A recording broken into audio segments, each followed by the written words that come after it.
Me llamo Yaití Gutiérrez García, soy licenciada en logofonoaudiología, una especialidad pionera en Cuba que hace pocos años se creó, donde nos dedicamos específicamente a rehabilitar, pesquisar, diagnosticar, promover y prevenir las afecciones del lenguaje en, en todos sus niveles de la comunicación, así como la audición, tanto de niños como de adultos, es decir, de toda la población que llega hasta nosotros. En Cuba trabajo específicamente en el área de pediatría, un centro de neurodesarrollo, donde captamos mediante un proyecto los niños en las salas de neonatología y le damos seguimiento hasta la edad escolar, hasta los 6 años de vida. Me integro a la misión médica cubana en Venezuela hace 21 meses que estoy acá y trabajo en una sala de rehabilitación en la consulta de logopedia y foniatría y atiendo también la terapia ocupacional de esta consulta. Durante mi estancia acá hemos trabajado en todo lo que es llevar hasta las personas el conocimiento acerca de las patologías del lenguaje. Hemos imbricado el trabajo con los docentes en las escuelas, con las personas de las comunidades, así como llevar hasta ellos todas y cada una de las patologías y cómo pueden prevenirse y cómo se puede promover salud para que no existan estas patologías del lenguaje. El trabajo acá en Venezuela ha sido muy bonito, muy intenso, porque hemos trabajado lo mismo con los estudiantes de medicina de la ELAN como con las poblaciones para que ellos conozcan un poco más acerca de la comunicación. Vivimos en una sociedad que es eminentemente verbal, entonces de ahí la importancia que tiene nuestra especialidad y todas las patologías que logramos mediante ella rehabilitar tanto en las salas de rehabilitación como en los consultorios médicos populares, donde estamos trabajando con los estudiantes para que lleven hasta las comunidades toda la información necesaria para que las personas prevengan todas las alteraciones del lenguaje. Estas alteraciones del lenguaje vemos desde las edades más tempranas, los retrasos del lenguaje con niños riesgos o por una serie de factores que influyen en que estos niños no tengan un buen desarrollo del lenguaje. Y en las personas adultas, las personas que han sufrido ACV y que quedan con patologías de lenguaje propiamente dicho, y que se rehabilitan en nuestras salas, donde hemos logrado que ellos adquieran nuevamente el lenguaje que han perdido en esos accidentes vasculares encefálicos que han sufrido. El trabajo acá ha sido hermoso e intenso, como decía anteriormente, pero creo que se ha llevado hasta toda la población lo necesario para que todas estas patologías se erradiquen un poco o bajen su nivel de frecuencia, porque había un gran desconocimiento acerca de cómo rehabilitar o cómo prevenir los trastornos del lenguaje, el habla, la voz y la audición en todas las poblaciones. Y con el trabajo comunitario, el trabajo con los docentes, hemos logrado que se disminuya esta desinformación que tenían los docentes. La área acá en el municipio tenemos 33 personal de salud, pero también tenemos imbricada a la misión 2 misiones, la misión Barrio Adentro Deportivo y la misión Cultura Corazón Adentro. Y bueno, trabajamos siempre unidos porque siempre es bueno que nos retroalimentemos con todo el trabajo que se está realizando en las 3 misiones. Bueno, en lo que es el área del Táchira, en cada CDI, en cada SRI, hay una especialista del lenguaje, una logopeda, que en algunos casos son licenciadas en logopedia y en otros casos, como el mío, son licenciadas en logofonoaudiología, que es la última graduación que se hizo porque es un perfil mucho más amplio, donde se imbrica la logopedia y la audiología, y entonces ya se da una rehabilitación mejor del paciente, porque vamos a enfocarnos también desde el punto de vista audiológico, que lleva consigo siempre trastorno del lenguaje. Hasta ahora, por lo menos con lo que conozco en mi provincia, no tenemos estudiantes de otros países. No sé a nivel nacional en la ELAN si exista, tendría que investigarlo. Pero me parece que es una especialidad que sí debe estar inmersa dentro de las tecnologías que van a estudiar los estudiantes allá, los estudiantes extranjeros, porque hay mucho desconocimiento en todos los países, incluyéndose Cuba, que con el trabajo que se ha realizado desde nuestras graduaciones se ha adquirido más conocimiento en las poblaciones. Y es muy importante porque las personas que no logran comunicarse bien no logran tener una buena calidad de vida. Y es lo principal, yo creo, en un país, tener una buena calidad de vida. Estamos haciendo un trabajo en estos momentos de investigación con los estudiantes de sexto año de medicina y estamos tratando lo que es las patologías del habla, en este caso la dislalia, que es una alteración en la articulación de los fonemas. Y hemos visto un alza, es decir, un alto número de pacientes en las edades comprendidas de 3 a 10 años con esta patología. Hemos visto también mucho desconocimiento. Para las personas que el niño no hable bien no es importante. Sin embargo, no me parece que sea por un problema de idiosincrasias, sino de un problema de desinformación. ¿Por qué? Porque el lenguaje tiene sus metas, sus hitos. Hay una serie cronológica para que el lenguaje se adquiera, que ya a los 3 años el niño debe tener un lenguaje fluido y bien articulado, pero eso va pasando por diferentes etapas. Y entonces acá no se conoce nada de eso. Entonces eso es lo que estamos tratando nosotros de hacer llegar hasta la población que llega hasta nuestras salas, hasta las escuelas. Hemos preparado charlas educativas, hemos tenido conversatorios con los padres, hemos trabajado directamente con la coordinación de las escuelas, con las aulas integradas de las escuelas. Trabajamos directamente con quien tenga un trabajo muy lindo, con la Escuela Especial de Llanitos, con los profesores de la escuela especial.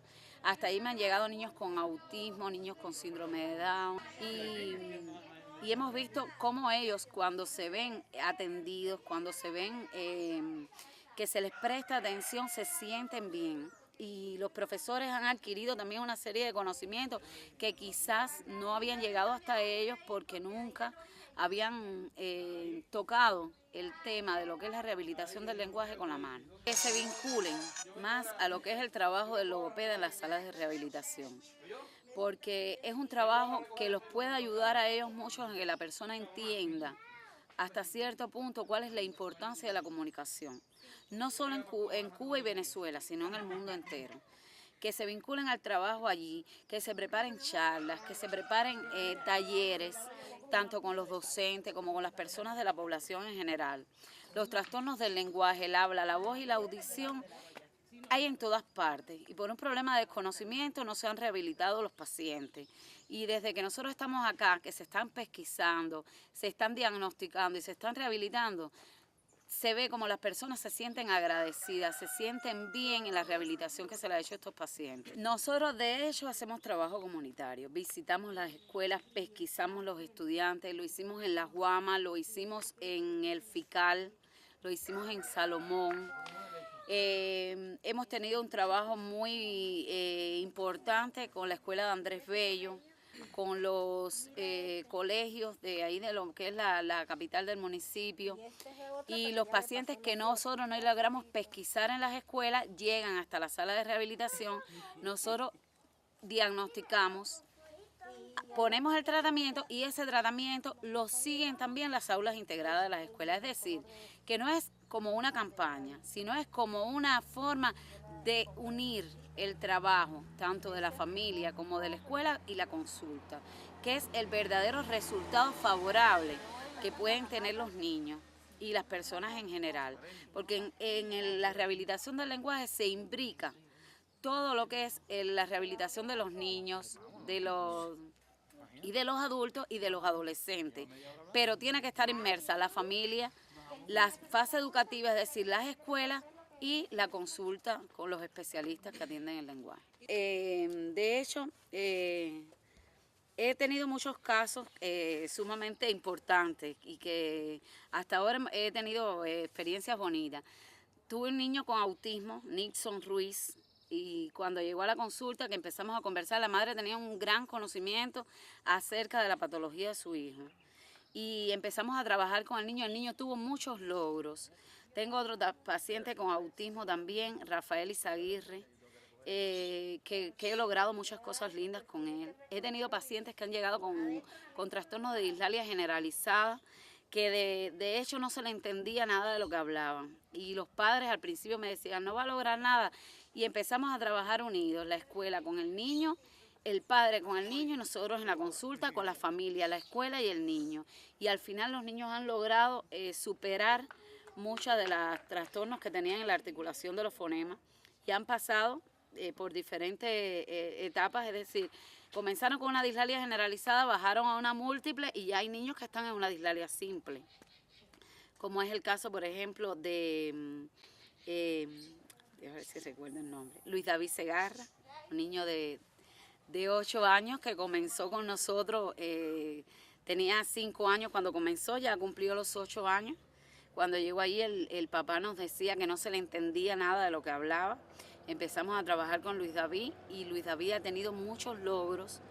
De hecho ya lee perfectamente porque siempre los trastornos del lenguaje, de la articulación del lenguaje, concomitan con trastornos del aprendizaje, es decir, con disgrafias y dislexias, con trastornos en la lectura y la escritura de los niños. Y entonces eso es lo que estamos tratando de lograr, que se erradique el problema del lenguaje, pero que a su vez estos niños no lleguen a transitar por estos trastornos del aprendizaje cuando lleguen a la edad escolar. ¿Qué recomendamos a las familias? Que todas las personas que vean, porque siempre hay un signo de alerta.